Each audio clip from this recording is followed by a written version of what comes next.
This video explains how Gold Experience 2nd edition helps prepare your students for their exams. We'll look at the tools available and the important things to consider when teaching an exam class. Teachers of exam classes have to consider many things. Firstly, it's possible that some of your class won't be taking the exam. It's essential for all students to feel that they can benefit from all of your classes. You could explain to students that exams test real-world skills, so an exam course is going to help students to function in the real world, in English.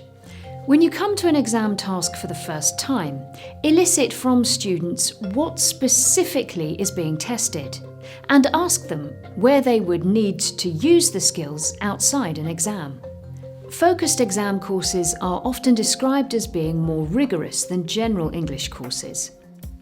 This can mean many things, but is often a combination of being clearly anchored at a specific level and having a greater emphasis on reading, writing and grammar than general English courses, where the focus is often listening and speaking for general fluency. By following up reading and writing tasks with discussions, you will help all students stay engaged. Include plenty of speaking practice and provide opportunities to explore and use any new vocabulary. In exam classes, students may feel under pressure to succeed. This could come from parents, teachers, or the students themselves, and may lead to frustration if they feel they're not doing well enough. Teachers should provide encouragement and support to learners, and try to arrange an appropriate time to discuss each student's strengths and areas they could improve. Exam classes have a very clear end goal, which can be very motivating and can help students feel they're making progress. However, some students may just want to pass the exam. They may feel demotivated when doing fluency activities or communicative tasks.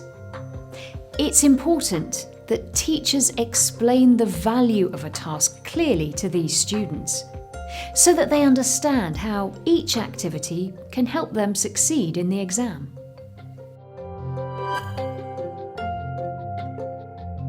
It's essential for teachers to know about the exam before they start teaching a course.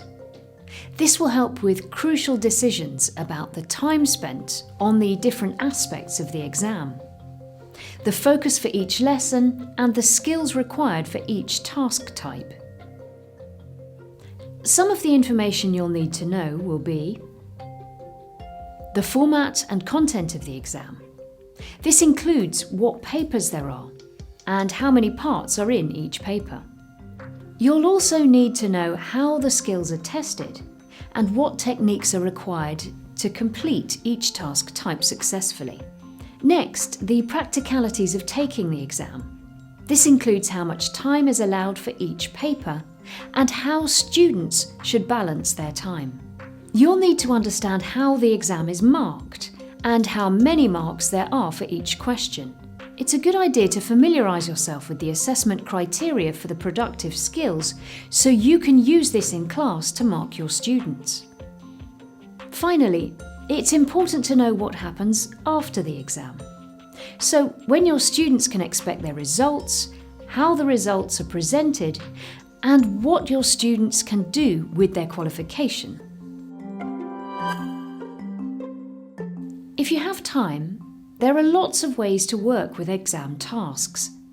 Think about what a task is testing, then see if you can find a fun or creative way to get students to think about it, rather than just completing the task. Here are a few ideas. For productive tasks, speaking and writing, it's useful to discuss with the class what they think is necessary for a good answer. Asking them to think about the requirements will help them think analytically about the task and look critically at their own work. It's also helpful to share mark schemes with students.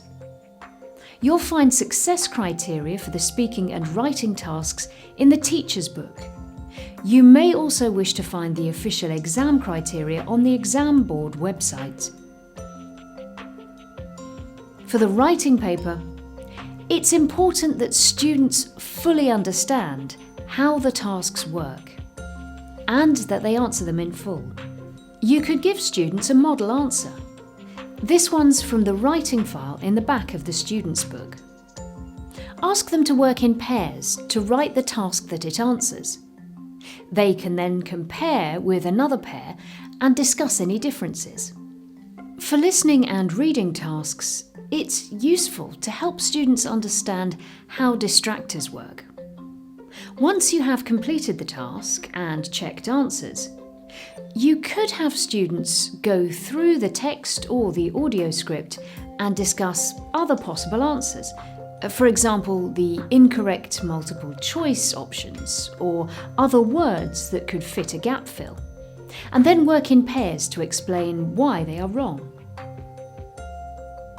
Finally, ensure students have time to share what they find easy or difficult. Students can learn from each other and build their confidence when they realise what they can achieve. Gold Experience 2nd edition helps prepare students for the process of taking the exam, as well as developing the language abilities that underpin it. For a detailed look at how the various course components will help you prepare your students for their exam, please watch the Gold Experience 2nd edition exam practice video. For information on other aspects of the course, why not explore our other course materials?